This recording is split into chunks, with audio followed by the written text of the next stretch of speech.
Magiging masagana ang inyo pong negosyo or ang inyo pong tahanan ay mas magiging masagana ang buong pamilya matapos nyo po itong gawin. Bukod sa inyo pong pagiging masipag at matyaga, mainam na meron kang ganitong 3 sangkap na aking ipapakita.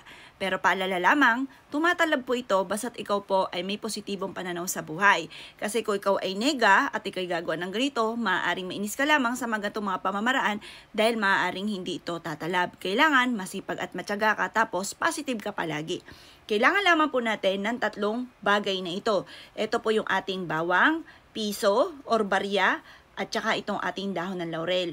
Ito po yung 3 na napaka-epektibo. Ang gagawin nyo lamang, itong 3 ito ay ilalagay nyo sa isang pouch na kulay pula, gold or berde.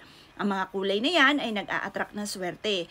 Ang bawang ay mag-aalis ng malas po ninyo. Takot po dyan ng mga bad spirit. Totoo po yun. Dahil sa bawang mga bossing ko, ako po'y maraming bawang dito sa amin. Dati-rati wala. Sa pagkain ko lang talaga yan ginagawa. Niluluto ko lamang po yan.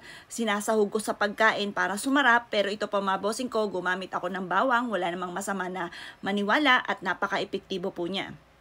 Ito po ay napaka-generous din na magbigay ng blessing. Plus additional pa ang silver ng barya ay nagtataboy ng mga bad spirit. At ang bilog ay humahatak ng swerte lalo na sa pera. Ang dahon ng laurel ay nag-a-attract ng kasaganahan. Ang dahon ng laurel ay the victory ang ipagkakalob sa inyo. Ang 3 sangkap na ito ay napakaswerte. Ito ay dadalhin nyo lang palagi kahit saan kayo magtutungo. Kung nais po ninyo na magkaroon ng malaking benta araw-araw, kung nais ninyo na kayo po ay swertihin araw-araw, lalo na ngayong buwan na ito ng Marso, o sa March 14, full moon. O pwede nyo rin itong gawin sa full moon mga bossing, or huling Biyernes, huling Martes, or unang araw ng pasok ng April, pwede nyo po siyang gawin. Pero kung ngayon, kailangan mo na ng swerte, kailangan mo ng pera, gawin nyo na po ito. Huwag nyo na hintayin yung mga araw na yan dahil pwede nyo siyang gawin na para kayo po ay masigit na maka-attract na swerte, para mabago-bago naman ang takbo ng pamumuhay. Para tayo naman ay magkaroon araw-araw ng malaking benta. Proven po ito ha.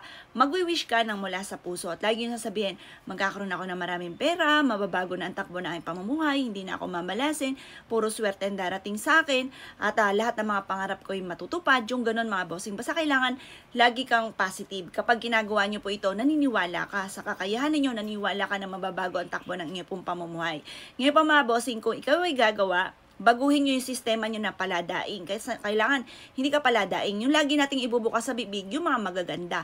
Yung mga pangit, ipagdadasal natin na mawala na yung mga kamalasan po natin. Proven po ito mga bossing ko ha. Basta ako'y kinaniwala sa mga itong pamamaraan, mainam na subukan nyo po ito. Makakatulong po ito upang sa ganon, mas lumevel up ang swerte po ninyo. Makakatulong po ito upang sa ganon, makamit nyo kung ano man ang inyong mga pinapangarap. Tsaka yung mga paparating na malas, takot po yan sa perfectong sangkap na ito. Yun nga pong silver, nagtataboy po yan ng mga mangkukulam. Yung mga marunong gumamit ng black magic, inaalis po niyan. Takot ang mga gumagamit ng ganyan sa mga silver mga bossing. Kaya mainam, ito gagamitin natin. Ito lagi natin dadalhin mga bossing ko. Kapag yung dahon ng laurel, kumbaga siya po ay nadurog, okay lamang po yan.